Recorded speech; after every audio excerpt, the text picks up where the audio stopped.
Berhenti bicara tentang masa lalu. Saatnya menatap masa depan. Bersama Ishak Rafiq, Direktur Eksekutif Masa Depan Institut. Assalamualaikum warahmatullahi wabarakatuh. Saudara-saudara sekalian, Anda bersama Ishak Rafiq, Direktur Eksekutif Masa Depan Institut.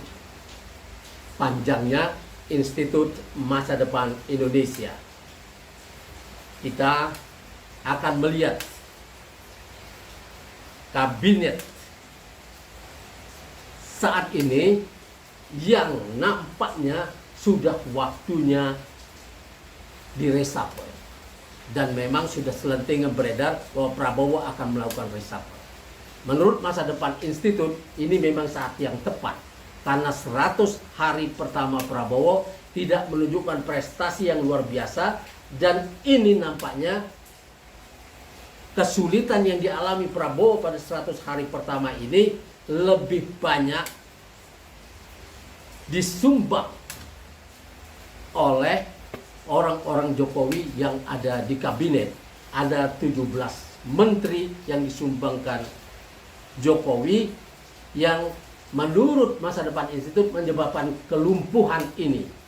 Menteri-menteri ini lebih taat kepada presiden yang lama yang mengangkat dia dulu dan memasukkan ke kabinet Prabowo, merusak hak prerogatif Prabowo. Sehingga Prabowo menerima Tito Karnavian sebagai Menteri Dalam Negeri, kemudian Erick Thohir, Menek BUMN, tetap di tempatnya. Sri Mulyani Indrawati yang tidak punya alternatif lain selain utang, menaikkan pajak, memperbanyak pajak, dan mencabut subsidi. Dan ini menyebabkan ketergantungan negara kepada utang yang sangat luar biasa. Dan ini sudah boleh diganti karena Prabowo menginginkan sesuatu yang berbeda di sini. Kemudian masih ada Luhut Binsar Panjaitan, lalu ada Erlangga Hartarto di Menko Perekonomian,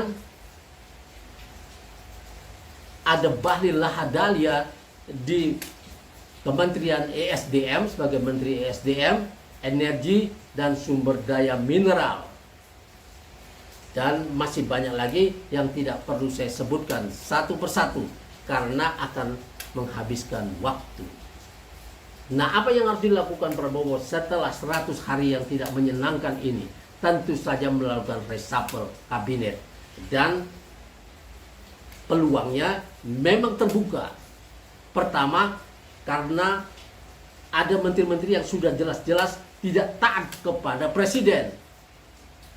Pertama adalah Wahyu Trenggono, ya, Menteri KKP, ya, Kelautan dan Perikanan ini ketika diperintah oleh Prabowo untuk menghentikan pemagaran laut itu sepanjang 30,16 km di pantai utara Banten, dari pantai utara Jakarta Pik 1, Pik 2, Pik 3 dan seterusnya yang mendapat stempel proyek strategis nasional.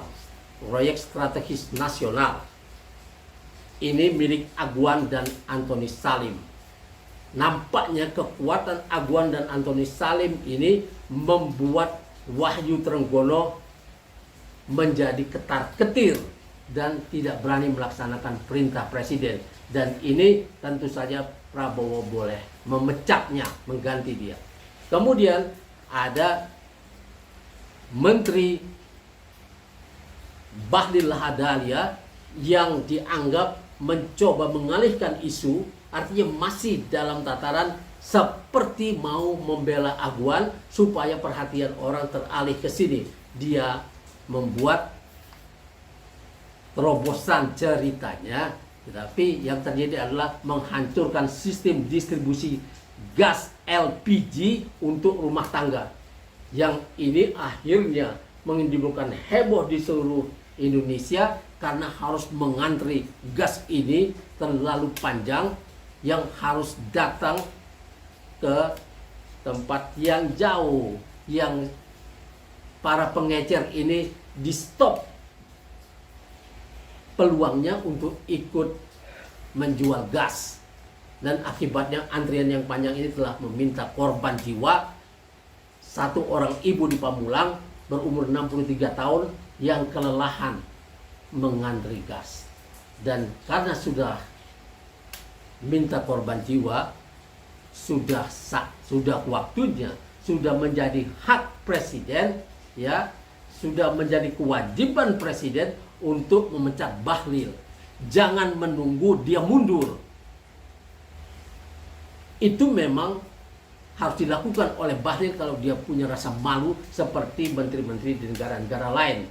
Kalau sampai ada korban jiwa akibat kebijakannya, maka dia harus mundur. Tapi Prabowo sebagai pemegang hak prerogatif sebagai Presiden Republik Indonesia yang baru ini lebih baik memecat Bahlil. Kemudian ada lagi yang mestinya bertanggung jawab, Tito Karnavian, yang ada di posisi Mendagri, Menteri Dalam Negeri.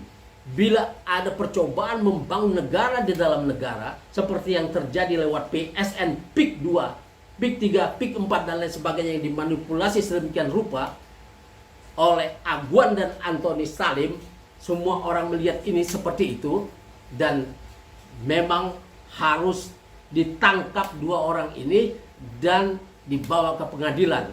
Kalau tidak terbukti bersalah, dia boleh dibebaskan dua orang ini. Tapi masih ada yang lain, yaitu Tommy Winata di sana, di Rempang sana, telah mengusir penduduk setempat dengan cara yang sangat brutal dengan mengerahkan tentara. Dan ini sampai sekarang masih berlangsung, perebutan tanah-tanah rakyat oleh pengusaha-pengusaha besar 9 naga, dan sekarang menjadi 30 grup usaha besar yang mendapat proyek nasional. Dan ini tugas Prabowo adalah menghentikan proyek strategis nasional ini. Cabut semuanya, cabut Perpres nomor 3 tahun 2016 dan Undang-Undang Omnibus Law, karena telah membuat rakyat ini menjadi lelah, menjadi sakit, dan menjadi miskin karena tanah-tanahnya direbut dengan cara yang brutal seperti itu. Dan Tito Karnavian mestinya bertanggung jawab terhadap ini. Dia juga boleh diganti. Kita punya banyak calon untuk urusan ini.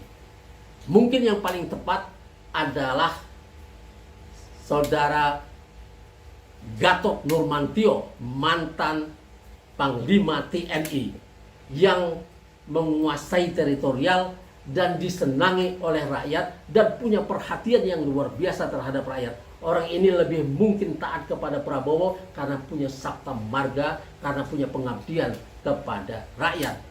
Kemudian menteri-menteri yang lain, ada 17 menteri yang disumbangkan oleh Jokowi, boleh dipecat semuanya karena 100 hari pertama ini menunjukkan tidak berfungsi dan membuat Prabowo makin berat. Di situ ada Luhut Binsar Panjaitan, Erick Thohir di merek BUMN yang tidak membawa perubahan apa-apa, penghasilan dari BUMN juga sangat kecil dan 68% dalam kondisi hampir bangkrut. Ada Sri Mulyani Indrawati di posisinya semula Menteri Keuangan. Lalu masih ada Erlangga Hartarto di Menko Perekonomian. Menteri Perdagangannya Zulkifli Hasan boleh dipecat akibat dia mengimpor pupuk palsu, dan ini aib, bikin malu Prabowo.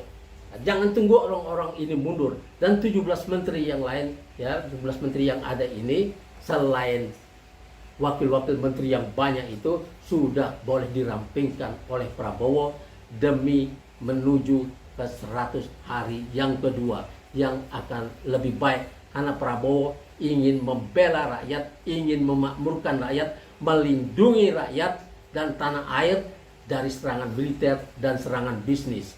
PSN adalah serangan bisnis itu yang menyengsarakan sama beratnya seperti serangan Israel di Palestina. Saudara-saudara sekalian, sekian dulu. Wassalamualaikum warahmatullahi wabarakatuh.